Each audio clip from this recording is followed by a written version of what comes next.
Today, we see the market continuing to kind of pile up in this area, almost a 3% pull down as of right now. Looking for, can we see some interesting levels broken because the MACD is in a very, very key spot that we're going to talk about. But we're also going to talk about some things that we talked about over on Patreon on Monday.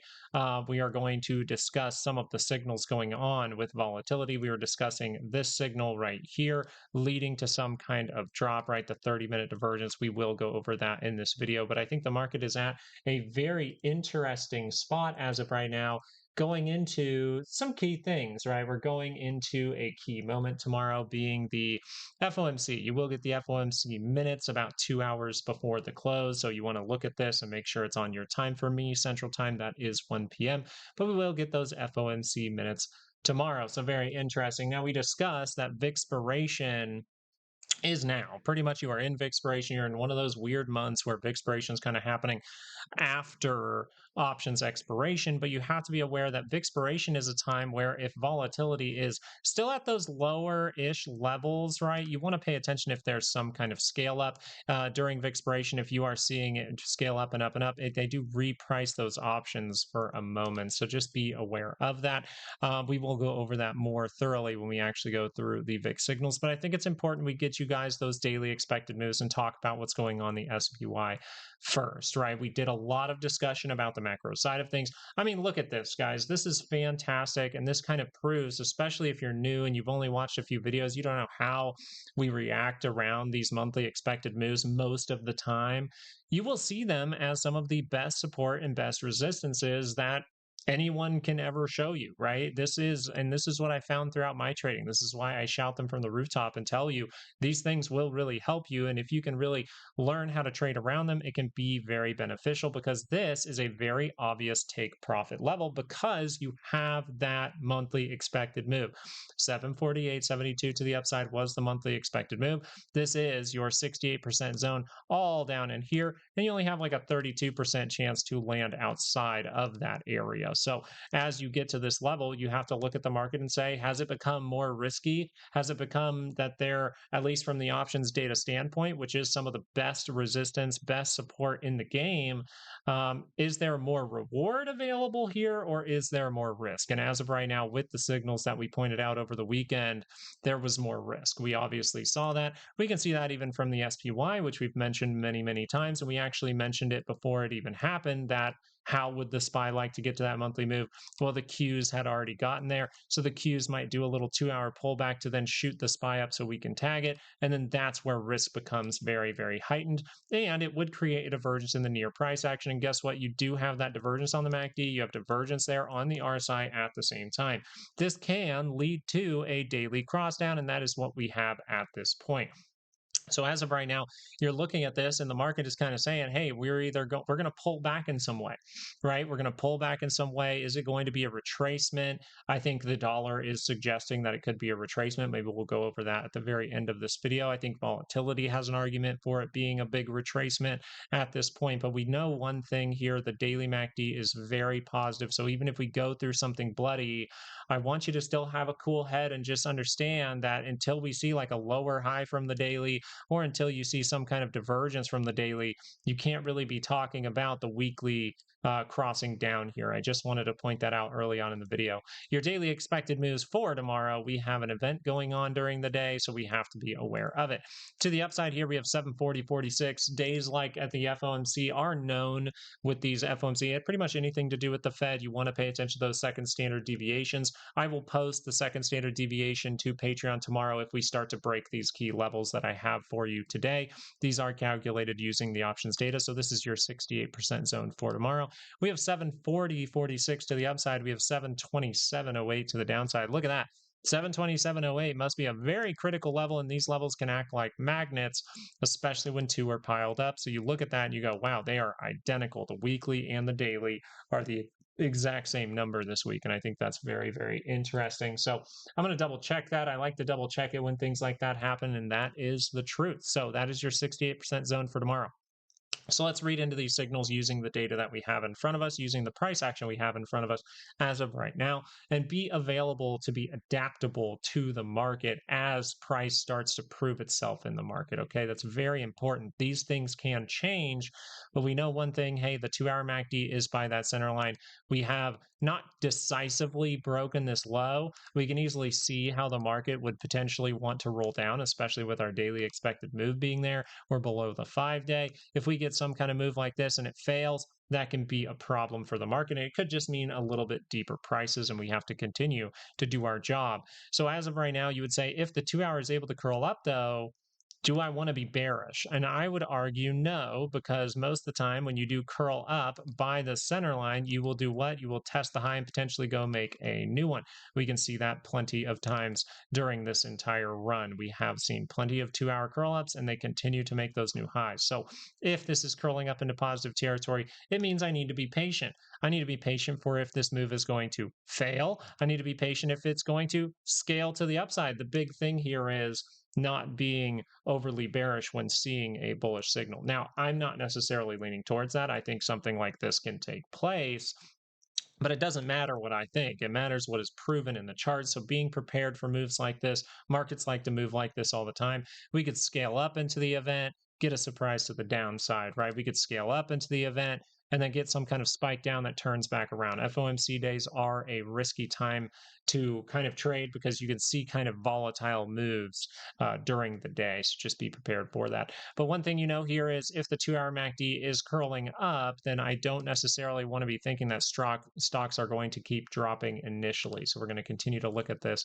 The 30-minute chart, as of right now, you get no hints, right? I like to use the 30-minute chart to give me hints, meaning using some skills on the 30-minute chart with higher lows, with divergences to see, hey, is the SPY going to curl up that 2 hour chart? Am I getting any kind of hint as of right now? And the answer to that question is no, you do not. You do not have anything like that. In fact, the MACD is still negative. There is no form of divergence there on the MACD. You have very slight ones on the RSI, which I normally wouldn't even mention there, but I do want to mention that before an FOMC event. So something very cool here would be, hey, if I see a divergence, right, then that can tell me, oh, okay, the 2 hour does have a good probability of turning up when that confirms.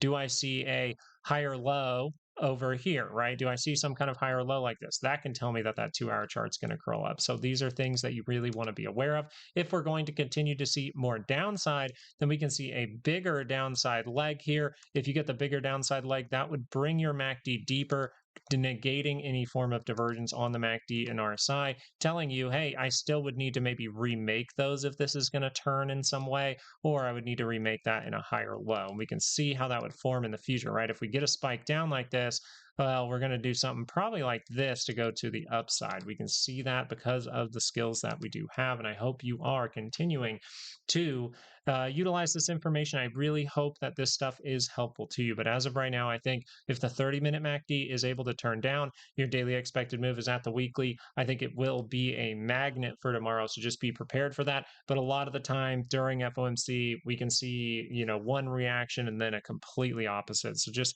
be aware that you're going into a risky event and you might need to be very adaptable and on your toes in the next trading session. As we go over to the Qs, I'm going to get you those moves as well. We see those similar divergences down there on the RSI and the 30-minute first off, but we do see 711.01 to the upside, and we see 692.05 to the downside. Really, really close to that weekly expected move, a couple points off. We're like 1.5, 1.3 points off. So as of right now, you would say, hey, if we curl down this MACD, where could we head to? Well, we could head to that weekly expected move. Now, the funny thing about the Qs is it's not as far away as the SPY. So if the Qs get down to this level and I start seeing divergence, I have to consider that with any kind of decision making. But as of right now, you would say if the 30-minute crosses down here, test the low, go make a new one. We'll watch out for any kind of divergences and things like that for a potential 2-hour reaction, as the 2-hour chart did have those divergences that says, hey, this is very likely a top. Why is it very likely a top? Because you have broken the key level for the Qs a little bit cleaner here. You have set up the reversal signal not over here, right? Not over here. We haven't set, we kind of set this up over here. We go, hey, it's risky, but if that turns around, you're going to shoot up to that monthly expected move. Oh, we shoot up to the monthly expected move. This reversal signal has a lot more weight to it for some kind of, I would just say top at this point. I'm not going to say major top or anything like that, but we still want to consider if something crazy does happen, if something a little bit unexpected does happen, considering the annual expected move is at 748.35. So if the 2-hour MACD is able to curl up here, I don't necessarily want to be straight up just bearish initially, right? If this is curling up, then it still has an argument to test the high and go make a new one. But as this level has broken, if I see that move fail, you do have a setup for a little head and shoulders here for the Qs directly above your monthly expected move. This is the monthly expected move telling you, hey, if you see reversal signals up towards this area, then be aware that that usually means we're going to get some kind of pullback. And what's happening here? We get reversal signals and we're getting some kind of pullback. So it makes total sense at this point. Now, we really want to consider if this market wants to continue to head to the downside, we would want to potentially set up structure. But what we can do is we can continue to break those levels and set them up later as well. I just want you to be aware of that. We see here IWM. Let's flip over to it because it's telling a completely different story. And sometimes, just sometimes, the IWM likes to lead these kinds of moves. So as of right now, we see IWM completely breaking to the downside, the MACD actually being negative. So this is very key. So your daily expected moves here, 276.35 to the upside. We have 269.69 to the downside. And if the 2-hour was able to curl up here, it's a lot different than the SPY and the Qs, right? This would be, oh yeah, the SPY, test the high, go make a new one. The Qs, test the high, go make a new one. No, the IWM says we are more probable to make a lower high. And you really want to pay attention to these gaps in here. This is an area where you can grab some of that liquidity to turn to the downside. So I just wanted to point this out, especially that the IWM looks completely different on the 2-hour chart. And the IWM is leaning towards, even if you get a reaction up from the 2-hour, it's got to be a huge one. So if IWM makes a lower high, that is meaning it is below this 285.65 area, and you come up here and you make a lower high, you will be curling down into negative territory, and you have no forms of divergence at this point. So that would suggest test the low and go make a new one. So that means that IWM is overall on the 2-hour chart. Even with an upward reaction, if you set up another lower high, continuation would be the highest probable thing. Let's see if the 2-hour chart has a good probability to turn up by using our skills on the 30-minute chart. And we see what? We see no forms of divergence, no forms of a higher low. That tells us that as of right now, with the information that we have, the 2-hour chart has a low probability of just curling up. This means that we could wait till the event later on in the afternoon tomorrow. This means we could need to set up those reversal signals. So if we start to see crazy things, you see a higher low, then the 2-hour chart's highly likely to curl up. You have an event, so make sure to pay attention for failure and be adaptable.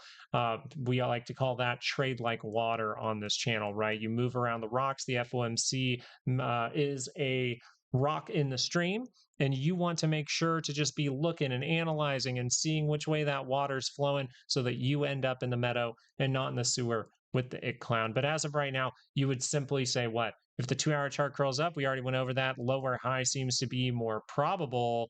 And we have no reversal signals right now from your MACD or RSI at this point. So if the 30-minute even climbs up to that area up in here, right by that center line, and we go up to this level and we fail, it is very likely to go make a new low. So I wanted to point that out. Let's go over to volatility and look at the 30-minute chart. The 30-minute chart does have forms of divergence on your MACD, on your RSI at the same time. This is telling you that volatility has a high likelihood of curling up on the 2-hour chart. And we're going to analyze this and then talk about these signals up here. So you do have hints that suggest right now that it is very probable, we would look for failure of those. Failure of those would be curling down before or just after the center line, going into negative territory. But as of right now, the information we have suggests that a 2-hour curl up here is very probable until I see some kind of failure. There's no failure at this point. So as of right now, this is intact. And as of right now, with the information we have, the most probable thing for the volatility is to turn turn up on the 2-hour chart, and then because this is so close to the center line, test the high and go make a new one is on the table. It is slightly negative, but you see how slightly negative is okay as long as you're able to push into positive territory quickly. We pushed into positive territory quickly right over here, and you saw the new high. So that's just to show it to you. But you do have, and this is where I suggested to Patreon, I think this is low probability because of our monthly expected move. We are outside of it with reversal signals, but you do have 2-hour divergences across this area, and we have continued to hold those on the RSI this entire time. This tells us that there is somewhat of a signal that suggests this daily chart can curl down. I'm not leaning towards that, but I think it is worth bringing to your attention in case you see the daily chart for volatility start to curl down. You go, hey, we might be in like a little week-long squeeze or something like that. We might need to remake 2-hour divergences for the SPY, so I wanted to point that out. Now, back here, we were overall discussing how the 2-hour chart curling down is risky here because the 30-minute gave us said divergences right over here. And you saw when those confirmed, volatility started to drop off. So if we see them in the opposite direction again, volatility might start to curl up. So I wanted to bring all of this to your attention, and we'll close out with some of the dollar. The dollar is climbing, climbing, climbing. It was able to get to that 99 level, 99.41. Very, very nice as of right now. And it has big reversal signals underneath it. So that's why this stuff is marked off. You have big reversal signals down here. You have potential for weeklies to curl up. So as of right now, this is confirmed last week. So this is a problem because this means the dollar is going to scale up potentially on the macro side of things, which means you are at risk pretty much from here on of any kind of rug pull. And we made people very aware using the words rug pull last week. So as of right now, you have major reversal signals from the dollar. That means that people could see a moment soon, traders could go through a moment soon where people are flying into cash and getting out of stocks, right? So I just wanted to point this out. This is a risky signal for the market. It does suggest a pullback, or actually this one would suggest, weirdly enough, I have to say it because it's the truth. I just say what each individual chart is telling us with the signals that we do have, with the potential for a divergence on the weekly, with a higher low created on the weekly, and with confirmation of that until we see failure. This would suggest that we are more likely, the dollar itself is saying, more likely to see a retracement, more likely to see even some kind of big drop to the downside that creates a lower high on the daily. So the dollar here is calling. I want to be very clear. I think, and at least this is my opinion here with this part, I think the dollar is saying that we are at risk of seeing something pretty bloody in the market. And it's even saying that we are at risk of seeing some kind of crash, but we want to make sure to take into consideration the SPY on the daily chart specifically, because if the annual expected move is up there towards 800 and the dollar is suggesting we're going to absolutely plummet here or something like that, or at least retrace, if that curls up into positive territory, well, then where are we pointing to? We're pointing directly to that annual expected move. So as of right now, I'm heavily inclined to pay attention to pullback, to pay attention to, with all the information together, I think you're heavily inclined to pay attention to pullback, to pay attention to a retracement, and then know that even if the narratives out there start to look really, really bad, if this creates a higher low at some point, and that is turning into positive territory, then it doesn't matter if you're going through something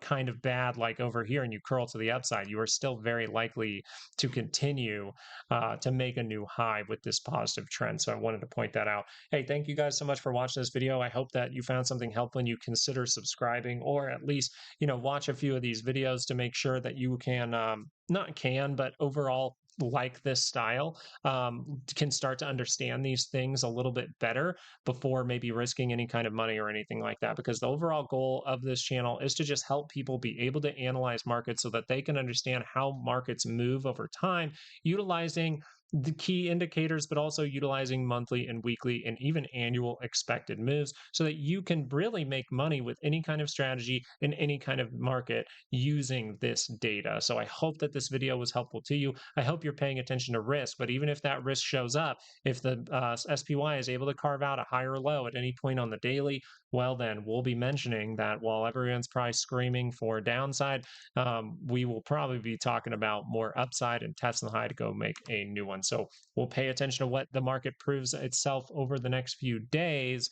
But I think as of right now, risk is heightened, and we know that because of our monthly expected moves. Thank you so much. Have a great rest of your night. Peace out.